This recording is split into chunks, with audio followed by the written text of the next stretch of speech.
Commissioner Heidi Duran will be participating in this meeting virtually from her address at 3625 22nd Avenue South, Moorhead, Minnesota 56560, which location is open and accessible to the public during the meeting. Commissioner Joel Paulson will be participating in this meeting virtually from 5850 East Leland Street, Mesa, Arizona, which location is open and accessible to the public during the meeting. The Moorhead Public Service Commission welcomes and encourages customer input on issues listed on the agenda or of general water, electric utility interest, time, and commission permitting. Speakers are limited to 3-minute presentations. Customers wishing to address the commission regarding a specific agenda item will be afforded an opportunity during the discussion of that item. Customers wishing to speak on matters not listed on the agenda will be given the opportunity to do so under the heading Customers to be Heard and/or Recognitions. Each person requesting the opportunity to speak is asked to fill out a request to speak form located in the back of the room and presented to the administrative assistant in attendance at the meeting. Any follow-up or feedback will be done by email on anything that cannot be resolved this evening. Okay, I'd entertain a motion to approve the meeting's agenda. So moved, Gilbertson. Second, Paulson. I have a motion by Gilbertson, seconded by Paulson, to approve the meeting's agenda. Okay, Gilbertson. Aye. Duran. Yes. Baker. Aye. Paulson. Aye. Thompson, aye. Okay, I now entertain a motion to approve the consent agenda. So moved, Duran. Second, Gilbertson. Motion by Duran, seconded by Gilbertson to approve the meeting's consent agenda. Any discussion? Okay, then. Gilbertson. Aye. Duran. Yes. Baker. Aye. Paulson. Aye. Thompson, aye. Okay, customers to be heard and/or recognitions, Mr. Schmidt, anything? Okay, thank you. And I see no customers, so we'll move on to old business. Anything anybody needs to bring up for old business? Okay. Moving on then to item number 8, which are the reports. City Council, Mr. Gilbertson. Nothing new at this point. Okay, thank you. Public Service Commission, anything to report? Okay, 8C, General Manager's Report, Mr. Schmidt. Sure. I have a couple brief items on the General Manager's report tonight. We did receive our letter from Western Area Power Administration solidifying that their rate process that they went through is going to be the same. There's no adjustments to that, so we've provided the attached document that they provided in the packet this evening as well too. And those are, again, rate changes for 2025 and 2026. And we've got those included in our forecast, our budget for 25 and forecasted budget for 2026. We also did get a thank you from the Moorhead Business Association regarding the sponsorship for their annual banquet. MRES was also a part of that as well too. And we have a MRES staff member here tonight. So thanks MRES again for that co-sponsorship. That is all I have. Thank you. Proposed 2025 budget. Sure. I've got Mark Moylanen on his way to the podium here. So again, we've had several conversations. This is report number 3. At the last meeting, we talked about the closure of Anheuser-Busch and some of the financial impacts that has. At that point in time, we didn't have a rate schedule for the water fully prepared yet, so that's what we're really bringing back tonight for you guys to hear about, and so we can move forward with making a final decision on the 17th of December. So Mark, go ahead. All right, thank you, Travis. Good evening, Commissioners, Madam Chair. What we have in front of you today is the accept report number 3 on the proposed 2025 budget. As Travis indicated at the last meeting, we talked about the desire or the need to recommend a 4.5% overall water rate increase instead of the originally projected 4% due to the upcoming shutdown of the water plant over in South Moorhead. And at that time, we did not have specific rates Since the last meeting, I met with our representative at MRES, Tim Miller, who works with rate studies, and he came up with some individualized rates that are presented as part of this agenda item in an attachment form. Overall, the net effect is expected to increase revenues about 5.5% to help offset some of the loss that will occur. And the individual customer categories will see rate increases varying between 4.5% and up to like 5.75%, 5.8% after these rates are implemented. And that's assuming they use the same amount of water as they have historically in the past. In addition to this rates, we also have a couple other things that are still underway that may affect the final proposed budget. We've been meeting with the representatives from the IBEW union membership and trying to work through the contract with ours expiring this year. Also wanted to mention that the 30-day comment period after the rate hearing has expired, and during that period we received no comments on the rates. And we have not received any comments post that, even with this increase to 5.5% on the water. So we have not received any comments, and that'll hopefully be reflected when we do the final approval on December 17. That's all I have at this time, so I'm open to any questions if you have any. Questions for Mr. Moylan? Again, and the electric side will still stay at that 2% that we proposed during the rate hearing, so that's not going to change at all. So, Okay. If there's no comments or questions, I'd entertain a motion to accept the report number 3. So moved. I have a motion by Paulson, seconded by, Gilbertson. okay, Gilbertson, thank you. To accept the report on proposed budget 2025. Any discussion? Last chance? Okay. Gilbertson, Aye. Baker, Aye. Duran, Yes. Paulson, Yes.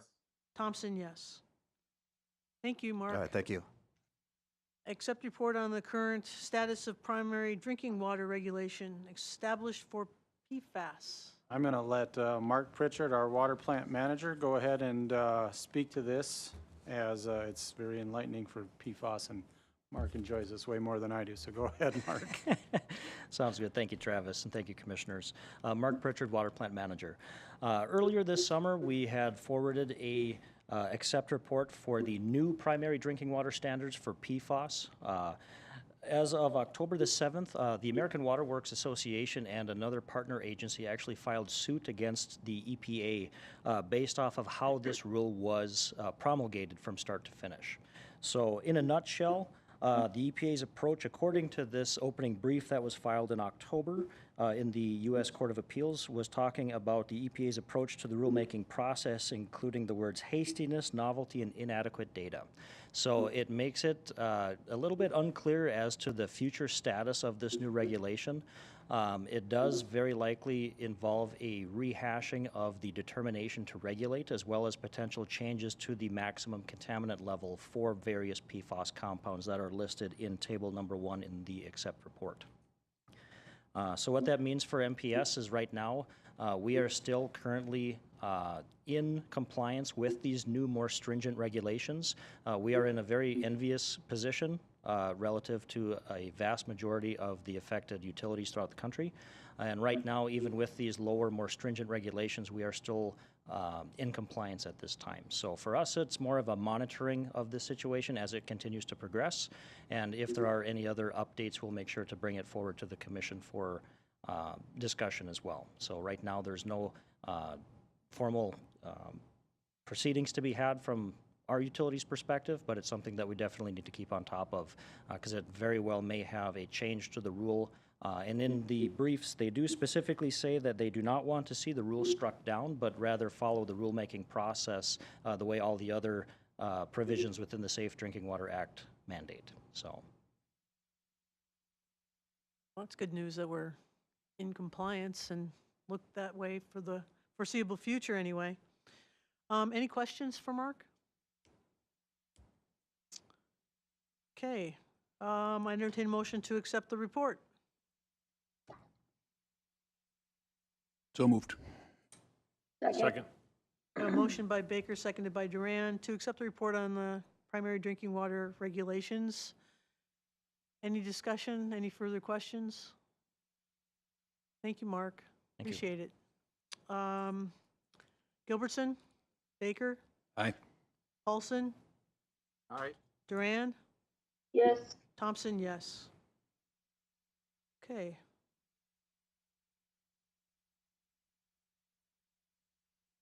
Economic Development Authority and Downtown Moorhead, Inc. Sure. Tonight we've got Derek Lapointe with us. He is the CEO, President CEO. President CEO of Downtown Moorhead Inc., and he also contracts with the city of Moorhead to do economic development for him. So Derek's going to give you an update on what's going on in Moorhead. Derek, I'll let you go with it. Derek did provide a handout, and I did provide an email to the commissioners that are virtual tonight. So if they hopefully have it, if not, I'll forward it to them so they can have it for review. Thank you, Travis, and good afternoon, everyone. I appreciate the opportunity to be here today. There's a lot happening in Moorhead just over the last few months, as I'm sure we're all well aware of, but today I was just looking to highlight a few of those things and certainly answer any questions. And first off, I'd just like to thank MPS being an investor to Downtown Moorhead Inc., and we're grateful for that investment for us to continue. And for those that don't know much about Downtown Moorhead Inc., it was established in 2018 by members of the private and public sector that came together that were really looking for a change, specifically in downtown Moorhead.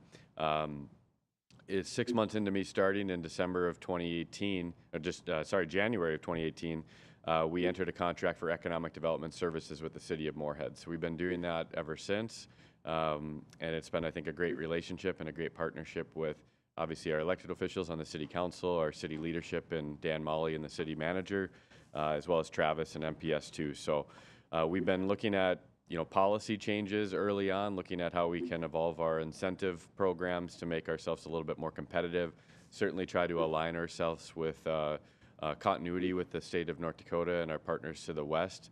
I always say developers, they're great to work with, but sometimes they do what they know, and they know what they know.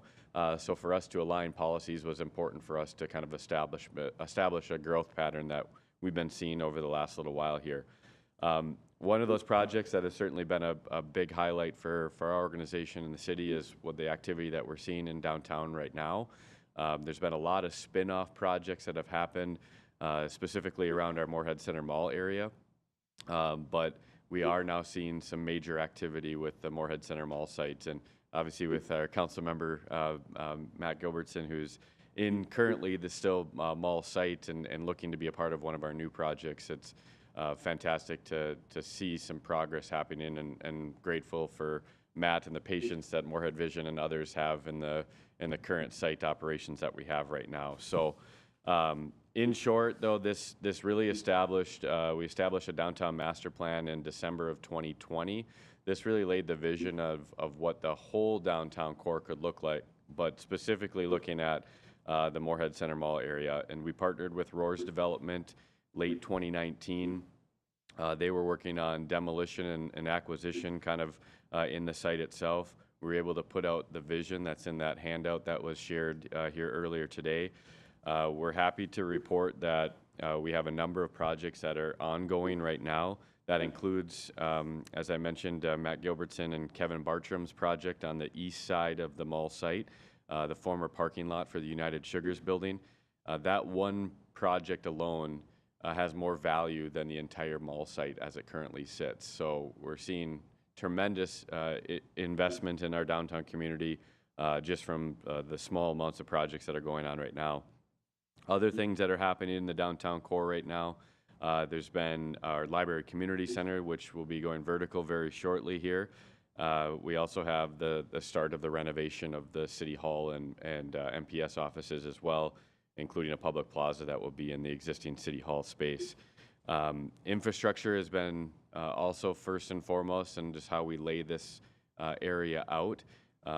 We're obviously taking an existing mall site and creating a downtown kind of grid again. And I have to thank, obviously, the MPS staff as well as our city engineering staff who have been Great to just coordinate and making sure that all of our utility and infrastructure providers are getting in at the same time to make it as efficient as possible. Some of the infrastructure projects that are happening right now is the formation of a new 6th Street entrance, which was formerly a apron and a entrance to the parking lot of United Sugars.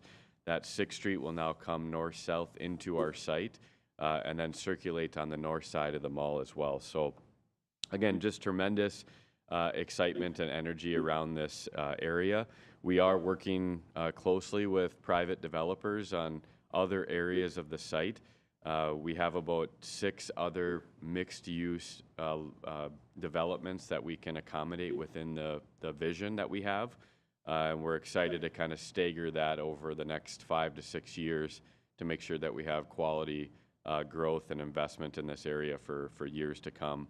You know, we set some broad stroke kind of goals. I'll just say, you know, in general, we're really looking for, you know, close to 1,000 living units in the downtown core, specifically within this site. You know, that's anything from market rate housing to hopefully some condo, some ownership opportunities. We've had conversations with independent senior living developers, as well as student housing opportunities as well. We understand the value of having a mix of different types of living types that create a more diverse and economically kind of driven neighborhood that we're trying to plan for as well. This area also, it is intended to be mixed use, so seeing a lot of growth in the commercial market. Right now, I'm handling a lot of those inquiries for new businesses that have expressed interest in this area. I can say that we have well over 30 businesses that have approached either myself or Roars over the last few years here now, and we're working closely to make connections to the developers in this core that can hopefully accommodate a number of those businesses in our downtown district as well. You know, I think in general, you know, the handout really speaks volumes to just, you know, what is happening in the Moorhead Center Mall site, but there are a lot of spin-off things that are happening in our community. I was caught by the 11th Street underpass traffic today, which is certainly a big project that's underway right now that honestly had a lot of challenges for businesses up and down that corridor. A lot of businesses were displaced during that time. But we're working closely with the state DOT, Ames Construction. Ames Construction actually hired a business liaison to the project as well to hopefully coordinate with those individuals as well. But with that, we've also had other projects in development that have happened around there as well, including the Fairmont Flats that Mr. Kevin Bartram is completing right now with the renovation of the old Eventide assisted living facility and the construction of a new facility that's just to the east of that as well. So, you know, excited to kind of see other things happen across the area too. We've had the announcement most recently with the indoor pickleball facility in the former grocery store on 8th and 94. That building had sat vacant for several years now. So to see an active use in that grocery store is going to be great. I know we're making connections to the higher ed community and others to have partnerships to really amplify that ability to kind of see that space programmed and vibrant for our community as well. And I don't know if I'm going to spend too much time on it. I know you guys are talking a little bit about it later, but certainly the most recent announcement of DG Fuels, the Sustainable Aviation Fuel Project, has taken up a good portion of my time over the last couple months. There's a lot more information to decipher from the entity, the company, as well as learning more from the federal government and the Department of Energy and the state of Minnesota on their permitting and regulation process as well. But we stand eager to learn more and see how we can accommodate that. This all in the midst of the announcement of Anheuser-Busch and the plant closure too. So lots of ups and downs, but I will say more ups than downs of late. So we're excited for a strong 2025, and I think this has been mentioned in other presentations as it relates to the economy, but I felt beginning of 2024 was a slower period of time. I think there was a lot of uncertainty with the markets, the interest rates, the construction prices still, but most, I think, impactful was the election, and now we're seeing even an increase in call activity and business activity post just election results. Regardless of who won, I think there was just a lot of people waiting to see what results were going to happen and where administrations were going to be going with development as well. So excited again for a strong 2025 and eager to work closely with MPS as we continue to grow. So with that, I'll be happy to answer any questions that anyone may have. Thank you. Any questions? Comments? We're a quiet bunch tonight. That's all right. That's all right. And I continue to work with Travis, and I know many of you as well. So if you have any questions, feel free to reach out as a commission or just members of the public as well. We're here to serve. So thank you. Appreciate the update. Thank you. Derek, one quick question for you. With regards to DG Fuels, do you kind of want to give, like, what's the next 6 months looks like? Yeah, absolutely. Good with that right now? Yeah, go ahead. Yeah. So I think I've received obviously a lot of inquiries about the DG Fuel project. I'll kind of give you the baseline history of where and how we got to where we are right now. Obviously, the Makara Industrial Park that the city serves, their city-owned land on the south east side of town between, as I would describe, basically RDO to the Moorhead Municipal Airport.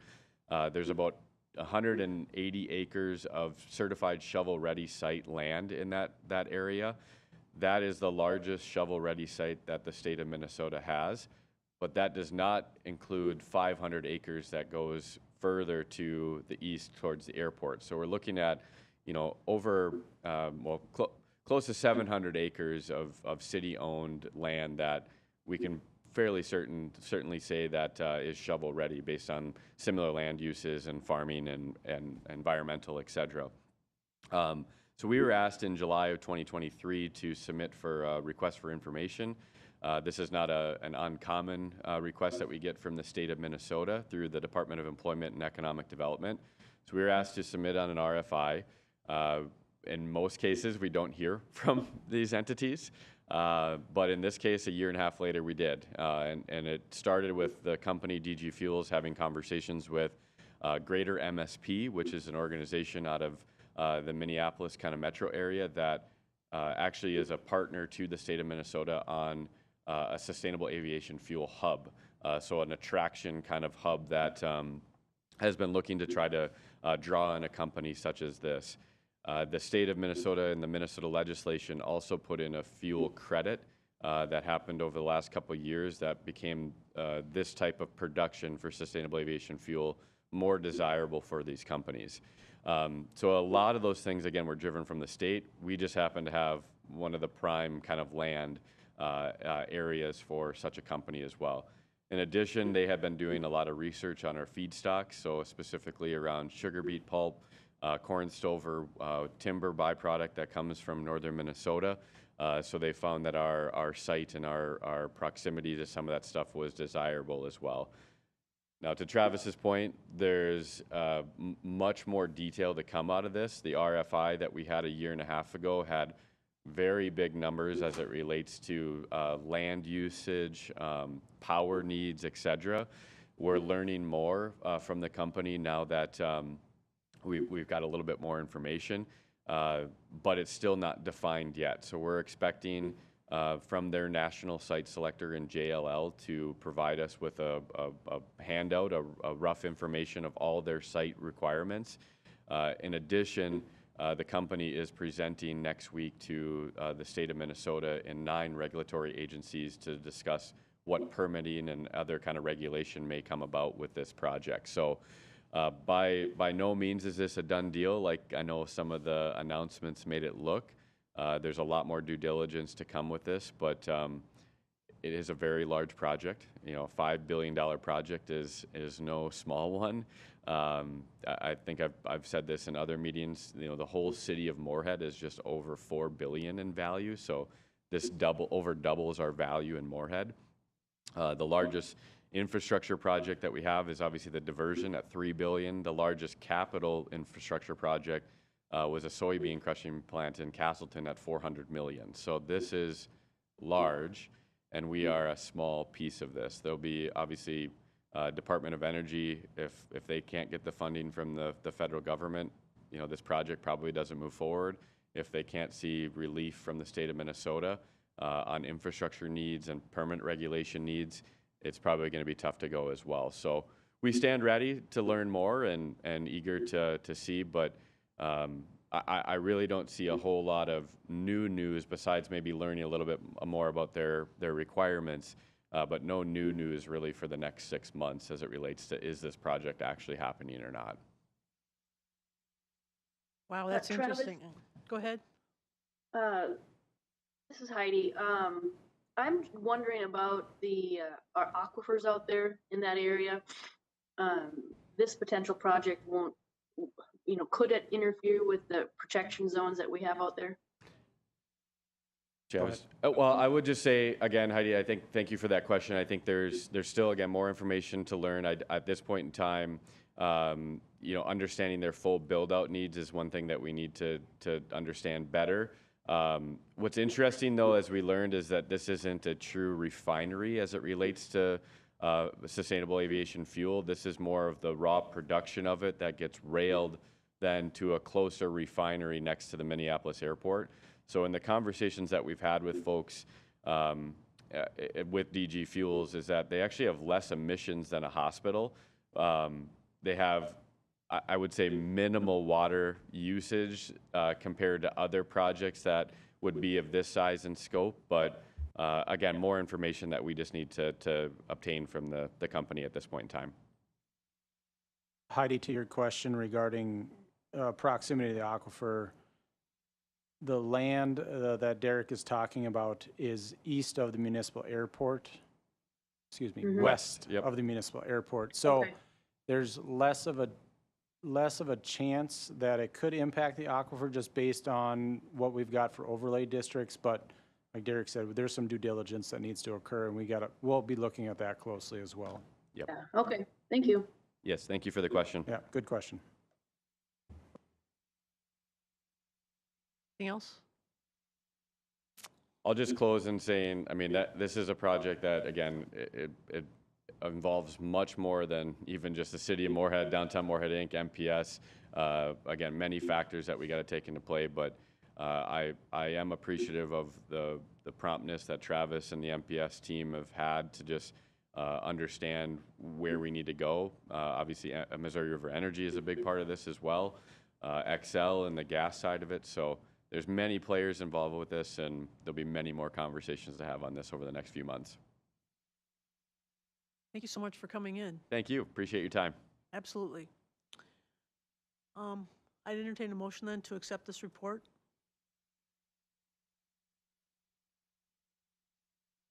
So moved, Paulson? Second, Baker. Motion by Paulson, seconded by Baker, to accept the report on Economic Development Authority and Downtown Moorhead, Inc. Any further discussion, comments? Seeing none, Gilbertson, Aye. Baker, Aye. Paulson, Aye. Durand, Yes. Thompson, aye. Thank you. Moving on. Item number 12, Lime residuals. All right, I'm going to have Mark Pritchard, Water Plant Manager, come up. We had a 3-year contract that is ending, and so we're going out for renewal for that, or we bid it, and now asking for award. So Mark, go ahead. Thank you, Travis. Mark Pritchard, Water Plant Manager. As Travis had stated, this current contract that we have for lime hauling residuals is coming to an end at the end of December 2024, and we had sent out advertisement for bids upon Commission's approval on October the 15th, 2024. During the bidding process, we received 2 qualified bids, one from the existing contract hauler and then another local construction agency that had interest over this project as well. So it's good to see that the word is spreading that there's a consistent demand for us to be hauling this material. The bid pricings that came back as part of this process match what we're paying for 2024, so there is no net change in cost going from 2024 to 2025, which is great for us. And we did increase the total number of cubic yards from 6,000 to 10,000 cubic yards annually based off of average production over the 3 years that we've had our dewatering facility up and in operation. So originally we were looking at a little bit more efficiency, but based off of the river quality being relatively poor, that means more things to remove, more chemicals to add, more lime residuals hence to haul away. So that's where that increase came from relative to our first contract that was signed in 2021. So as this contract gets started up, it'll go from January through end of December 2025, and then it does have the option for individual one-year contract extensions contingent upon final commission approval and price negotiations by staff. One additional item that we added that wasn't in the original advertisement for bid the first go-round was the formal price quote for other beneficial reuses in addition to land application. I know that's kind of a loaded subject, but there's a lot of continuing research, continuing study to try to find additional uses closer to home for us so that we don't have such high trucking costs relative to some other utilities in Minnesota.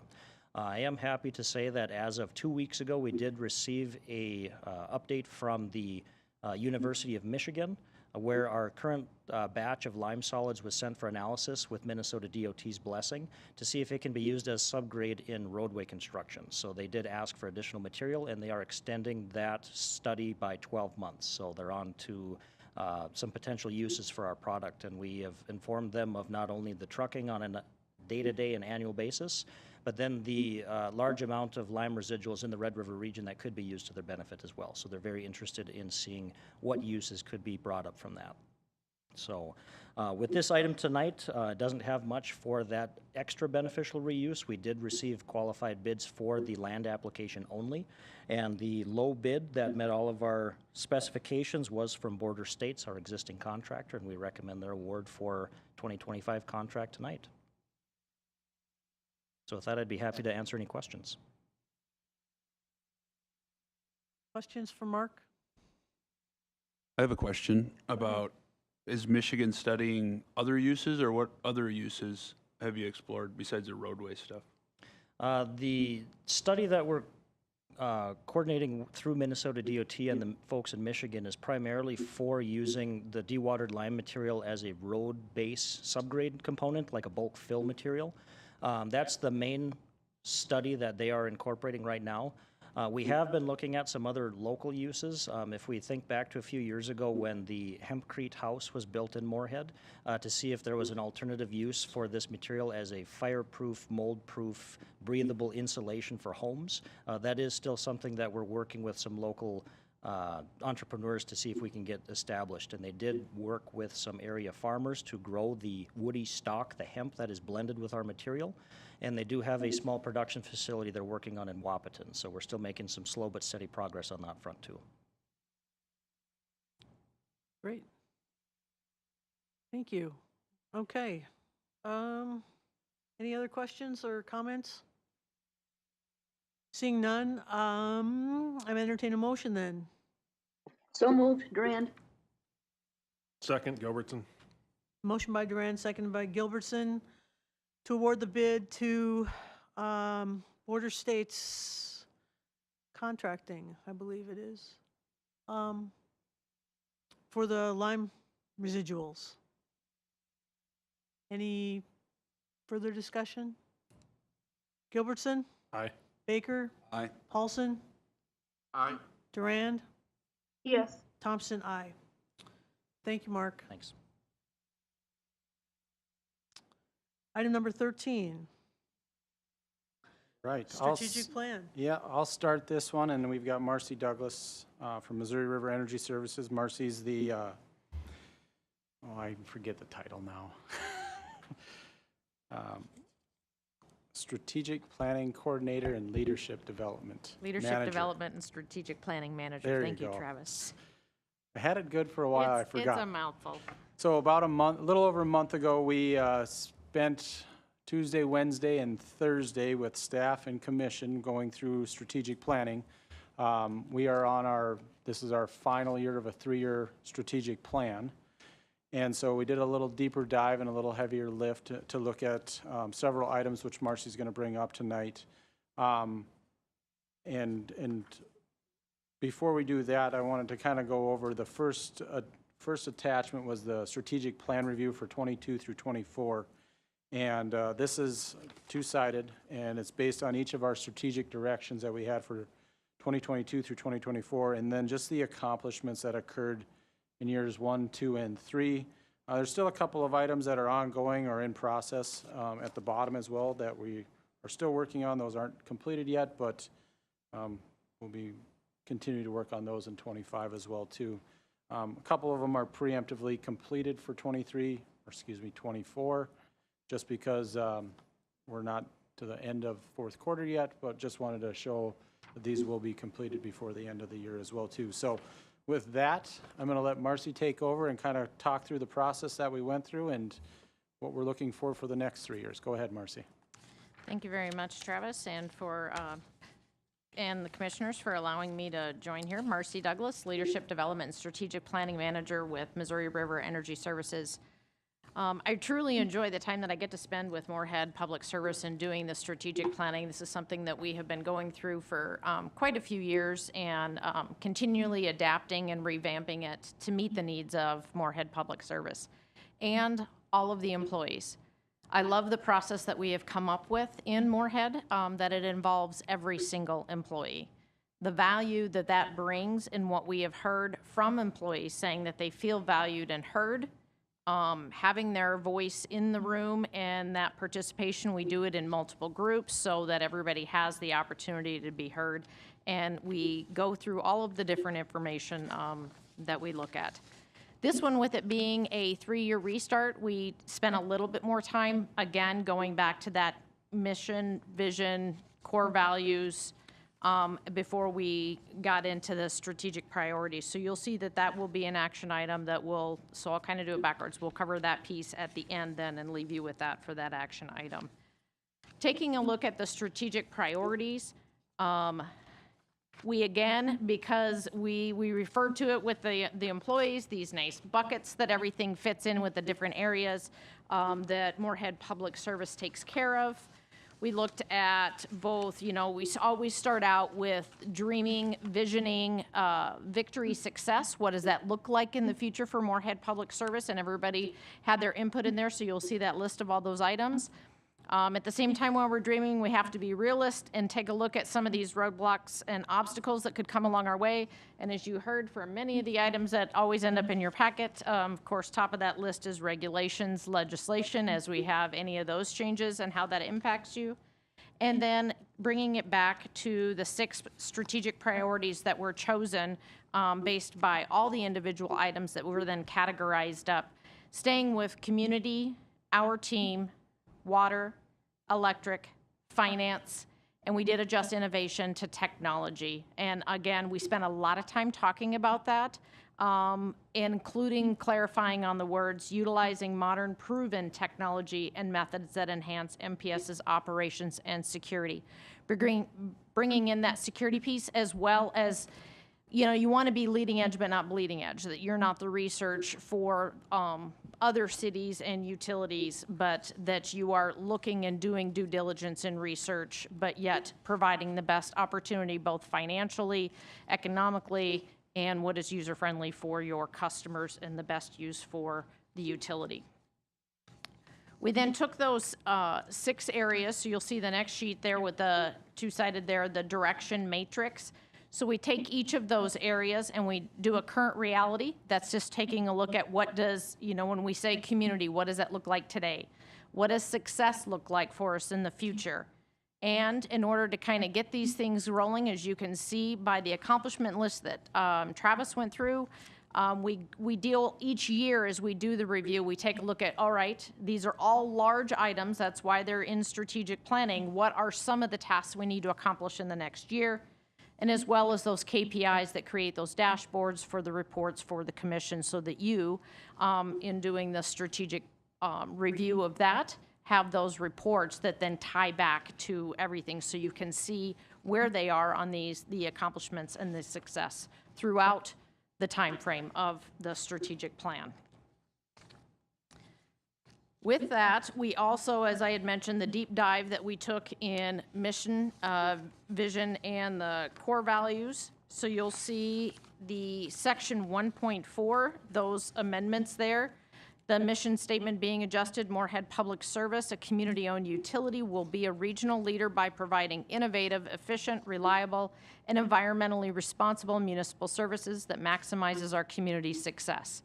And I think that is something definitely that Moorhead has modeled, and you can see that by the relationship with economic development, with the city, and all of your customers as well. Core values, couple adjustments there. Again, as I had mentioned, the innovation, we took a deep dive on that word and what did it really mean at the heart of it to the employees and to MPS. Changing that to reliability. Under the accountability statement, just making it a little stronger that we are responsible for providing health, safe, reliable, cost-effective, and environmentally sound services. And then again, in those strategic directions, as I had mentioned, as we'd gone through that, with most of the changes there in technology.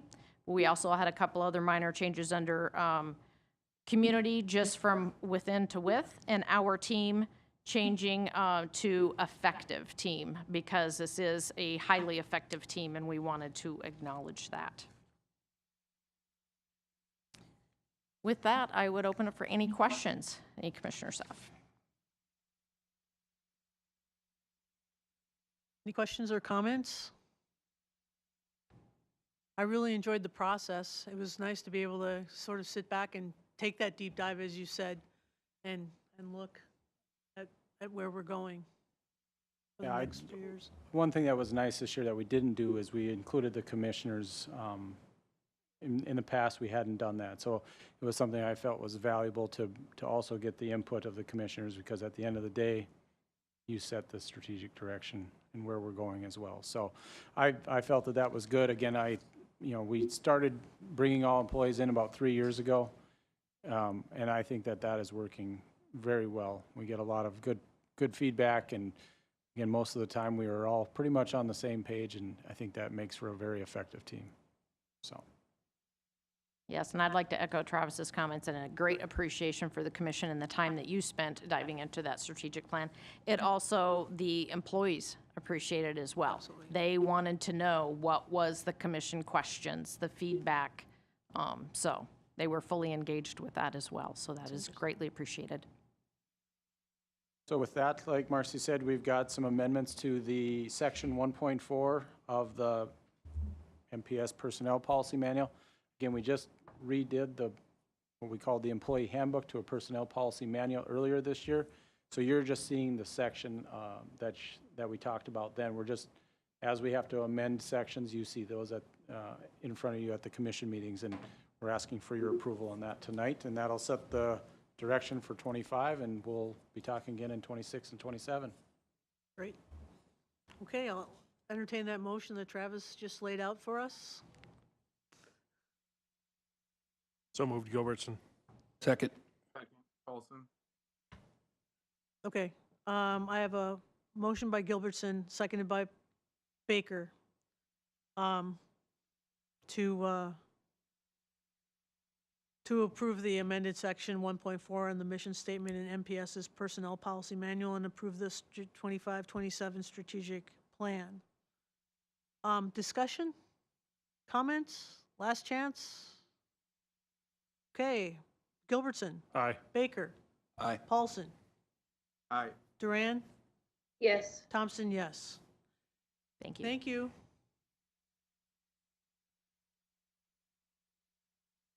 Item 14, power flow study. All right, so as Derek alluded to earlier, we've lots has been going on in the last month since the announcement of DG Fuels coming to Moorhead. We've engaged with Missouri River Energy Services staff on the transmission and generation side of things, talking through how does this look. Transmission planning is done by Missouri River Energy Services for Moorhead. We've got an agreement for that. We've had a couple conversations with Derek and the mayor talking through this process, and it actually kind of molded from more of a hypothetical, what happens if we get a, a data center or a large load coming into town as, hey, there's actually maybe something coming to town. And so several conversations after talking with Derek and the mayor, it's kind of got us to the point where we don't want to fall behind in this process. Yes, we know there's 6 months, but there's going to be multiple studies that are going to have to occur as we continue to walk through this DG Fuels development process. And Missouri River Energy Services is a little concerned that if we don't start working on an agreement to look at a large load power flow study, it could be January before we get an approval on that. So they're having conversations with Terry Wolf, who is the VP of Power Systems and Operations at MRES, would like to start working on an agreement between MPS and MRES to start that process. They're anticipating the cost to be about $150,000 to look at this. That is not included, of course, in the budget. We would have to figure that out. And Derek and I have had some conversations about that on is there opportunities with the state of Minnesota to, or federally, to find a way to get some type of reimbursement or cost share in looking at this study that needs to be done.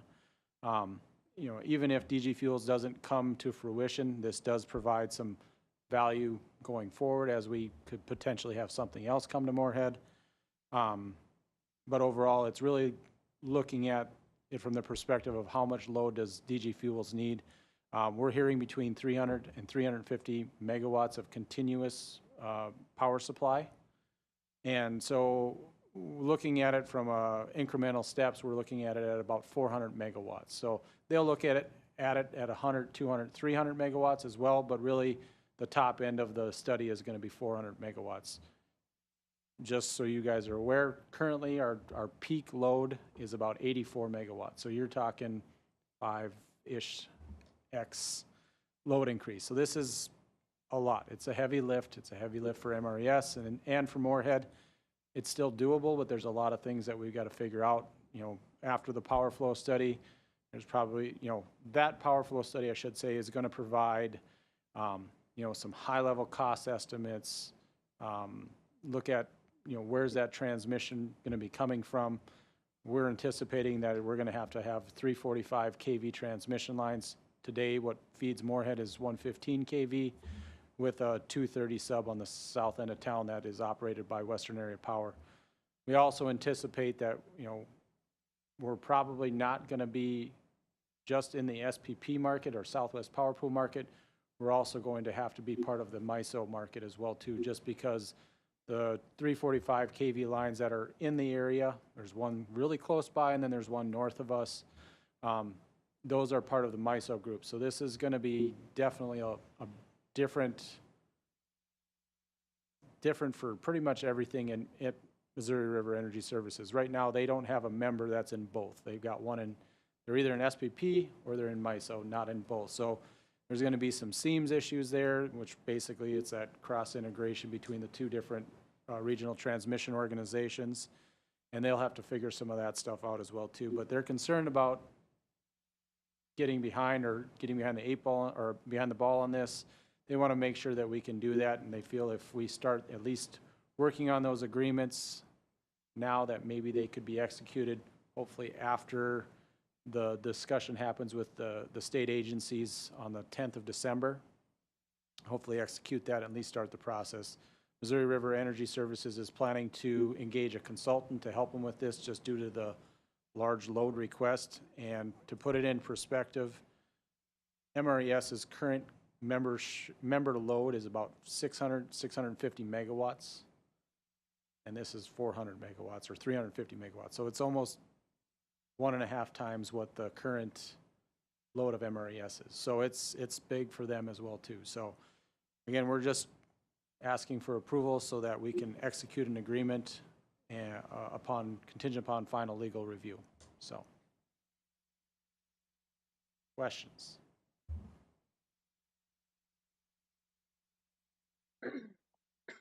Giddy up. Lot of studying to do. 150,000, this is the first of many studies, you believe? I mean, this is very introductory, it seems like, for a $5 billion project. Correct. At a minimum, not only this study, there'll be we'll have to go into the queue as well too. There'll be some other transmission or regional reliability studies that'll occur as well. That are usually part of that queue process, along with a routing process as well to get the transmission lines to Moorhead. Again, on top of all that, we still got to figure out where the power supply is going to be coming from. MRES just doesn't have 350 megawatts of generation sitting around, and the capacity in the market is pretty slim right now.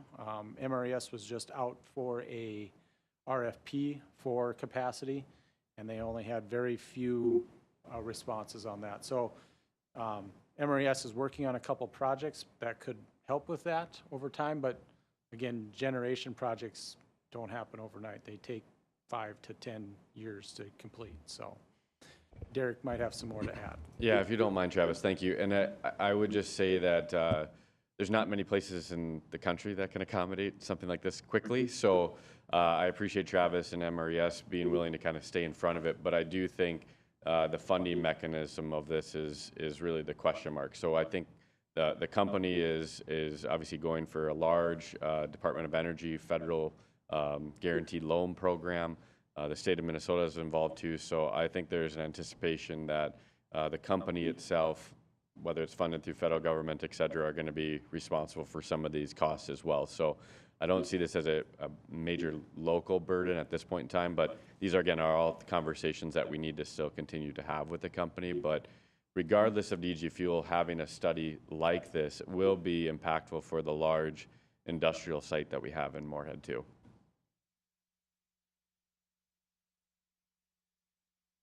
So this will win no matter what. I think it'll do it whether DG Fuels is here or not. That's still up for debate. It gives us some perspective on what those costs are going to look like. Costs for transmission facilities based on the amount of megawatts needed, along with what else is going to be needed. We know that there's going to be operational changes at this amount of load increase, and how that functions. There's other NERC requirements that will have to be managed and dealt with as well too. So it gives us some foresight into what we should be expecting. I've got a pretty good idea of what that is, but I'm probably missing some things. So yeah, I think it's as we've understood more, especially as these more RFIs and requests for proposals come in from the state of Minnesota, indeed, and again, because we have the large site that just doesn't exist in the state, we are being looked to respond to these. And we've responded to a lot of these RFPs, RFIs that haven't gone anywhere. But I think with this next step of receiving this information, we'll be able to answer those questions very clearly. And again, because the capital is coming from far bigger places than us locally, I think there might be some more attainable opportunities because of that. Great. Thank you. Thanks. questions at all? Heidi, Joel? I think I'll have a lot of questions down the road, but right now, pretty straightforward. I have no problem with moving forward with a potential agreement. I think it'll be interesting to kind of talk with the state and others to see how that might be funded. So who wants to make a motion to write the check? I'll make that motion. Oh, Madam Chair, just for clarification, this is just to prepare an agreement, correct? This is not executing an agreement and encumbering MPS for 150,000, is it? It is to prepare and execute contingent upon final legal review is what the recommendation in the agenda item is. Yeah, I guess I'd have some concerns with that. I mean, MPS just really doesn't have a economic development fund. So this is being funded by our ratepayers locally. I'm wondering if there shouldn't be some discussions to see if the state and feds and DG Fuels and whoever else might have some funding to throw into this. I mean, I'd have no objection to having MPS contribute a portion of this because as Derek and Travis both mentioned, there is intrinsic value for the city of Moorhead regardless of this particular project. But I guess I have some concerns with our ratepayers, you know, funding a study without any sort of guarantees that this project is actually going to move forward.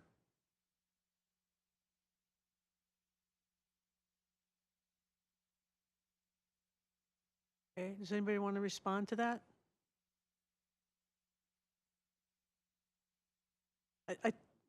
I think, I mean, Joel, when I was looking at this and when I was listening, I was thinking that I understand your concern about who's funding this study, but I also look at it as a step forward in terms of understanding what our needs are at different stages. They're talking about the 1, 2, 3, and 4. I don't remember the term but to me that's where I was coming from in terms of my thought processes. Yeah, what Joel's saying is there should be a cost share on the 150,000. Is that correct, Joel? Yeah, that's what I'm wondering is what part of this agreement is of benefit to MPS for our future planning, and what part of this is for the benefit of the developer for moving to that site. Derek, you got any? And is there other value for other entities like MRES and you know, as we start to look at these large load power studies and trying to prepare Moorhead and MPS for that future development. But to me, this is being spurred by one particular project. And you know, forgive me if I'm wrong, Trev or Derek. I don't think there's any guarantees, and I think you mentioned earlier in the meeting, you know, there's a lot of work that needs to be done, you know, before things start moving forward on this. Yes, I would say I have a couple of different things to say on it. One, yes, we are being driven by this project. There's no doubt about it, and specifically the load requirements of this one project.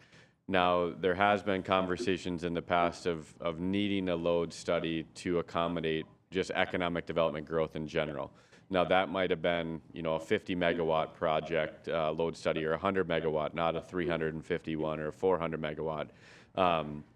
So I completely respect that, your comments, and I do think that because it's driven from this project that we should have conversations with the federal government and specifically the project representatives on their needs and funding sources as well. So I anticipate asking that question to DG Fuels directly.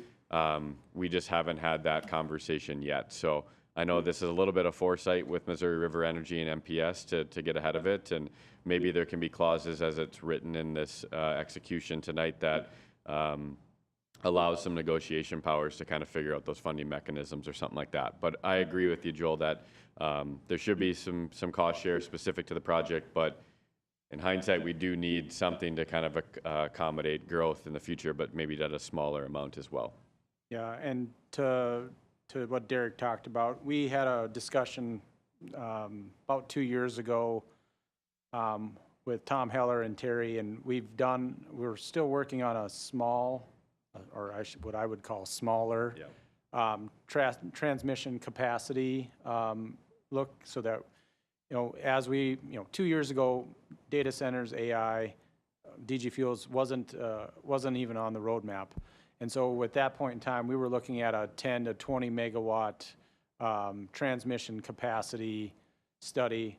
Again, MRES was on board with that. They've completed their portion. We've then hired DGR Engineering to basically take their high-level transmission planning report or study and, you know, put that into an actual project plan, I would say, or I should say are working on finalizing that work plan. But that was looking at 10 to 20 megawatts. MRES, of course, they did their part, just looking at it from a smaller perspective at no cost. They handled it with internal staff. It was no cost to Moorhead Public Service at that point in time, but just due to the size of this one and just because of data centers and AI kind of coming to the forefront over the last couple of years, it's changed the ballgame on it. So we just need to move forward from that perspective and figure it out. I think the conversation with DG Fuels coming into play late October really changed that conversation that we were planning to have with Derek and the mayor on economic development and what that study looks like. A lot of times you need a load for things to really start moving forward, and DG Fuels kind of showed up at the right time, I would say. Yeah. To kind of push this forward a little bit sooner than and probably anticipated. I think those discussions were probably going to take a couple months to figure out what we really needed, and it was probably going to be a March request. But with DG Fuels kind of looking to move sooner rather than later, I think that this moved it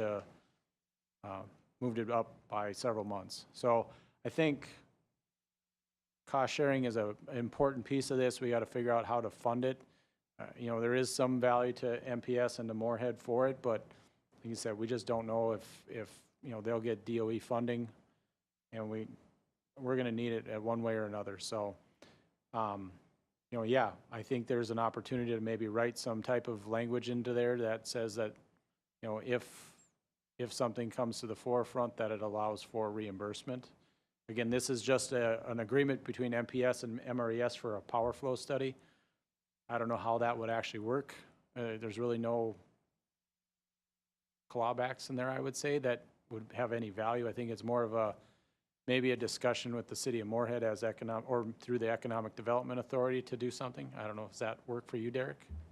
Yeah, I mean, my personal opinion is I think we need to have conversations with the company. I mean, that's the biggest thing, the first and foremost. I think there's a way that we can push on them first before we fully brunt the cost, but I think we do have to be ready to act quickly on stuff too. So however that looks on how we get there, but the question will be asked. I'll just put it that way. I fully intend after the December 10th meeting with the regulatory agencies of the state to get a better understanding where their application sits with the Department of Energy and where their funding mechanisms are too. Yeah, that all makes sense, you guys. And I just want to be clear, I'm not anti-economic development. I think this is a great project, and I certainly hope it moves forward. I guess my primary concern is, just the existing ratepayers subsidizing, development and developers. And so I think what you mentioned, Travis, is we'd have to do this anyways. However, the scope is much larger than what it would have been. And maybe I'm splitting hairs, but $150,000 is $150,000. And for doing this study at this time without any guarantees, it almost feels like we are asking the ratepayers to, bear the brunt of some of that. I guess maybe another follow-up question on all this is, why does this have to happen now? Can it happen in a few months, like March, like you mentioned, after there have been more discussions before we, pull the trigger and move forward? And maybe that gives us some time to review grant opportunities to fund or reimburse, costs associated with this this project. Just a few of my thoughts. And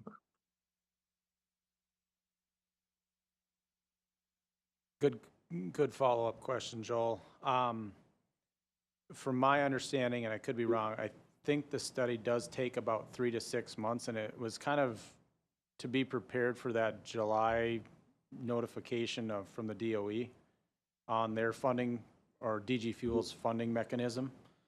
And the biggest concern that MRES and myself had is that we didn't want to delay the project if it was going to come to fruition, because a 6-month study is a 6-month study.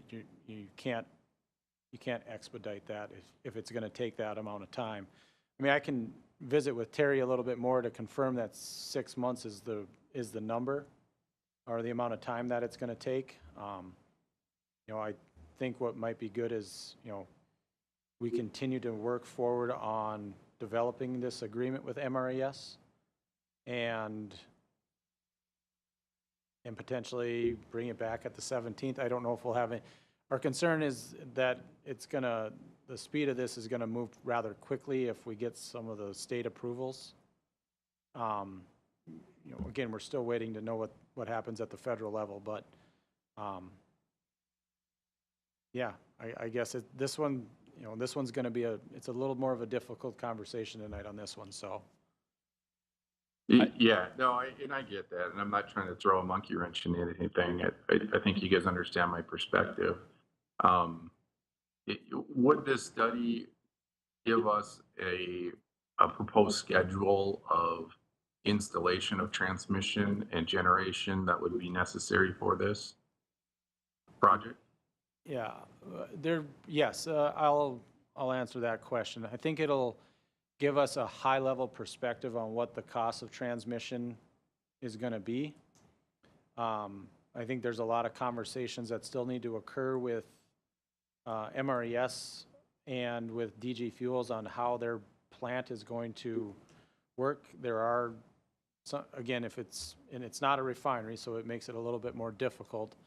Their tip probably won't have their own internal generation like a refinery would. And so, I know there's a proposal for solar on that, but again, that's not a continuous generation opportunity. So, MRES will have to go to the market to purchase any power for DG Fuels. They just don't have that generation availability. I think it will also give some high-level timelines on what it's going to take to get from point A to point Z to finalize this and have the plant in operation, and what those lead times will look like. We're going to have to be moving rather quickly once that starts with purchasing land, purchasing transmission equipment, substation equipment to handle this type of load, and I don't have all the answers on that at this point in time, so. Yeah, I would just add, I do think we have a bit of time here, Joel. I think the reality is of some of the other permitting agencies, the MPCA and others, it's going to take time. DG Fuels, and I should have prefaced this in my first comment, they are working right now on a site in Louisiana that's much further along in the process. So my intention, again, is to tap into to how they're working that process down in Louisiana. They've also identified a site in Nebraska. Thank you, Nebraska, and there's plans to do this across the country. So this is not, something that I think we have to reinvent the wheel on. I think we can pick into some of those conversations that are happening in other areas to better understand it as well. But yeah, I do think we got a bit of time, and I do agree. I think it should be cost shared to some degree as well. So I think we can explore that definitely.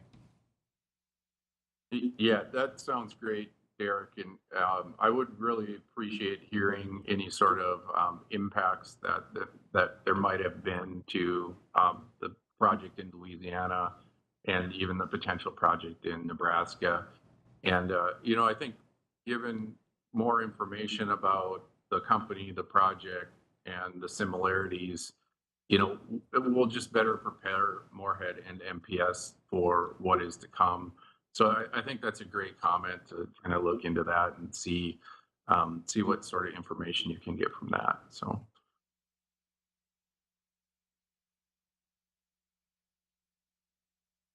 What do you want for a recommendation? We've got a motion, right?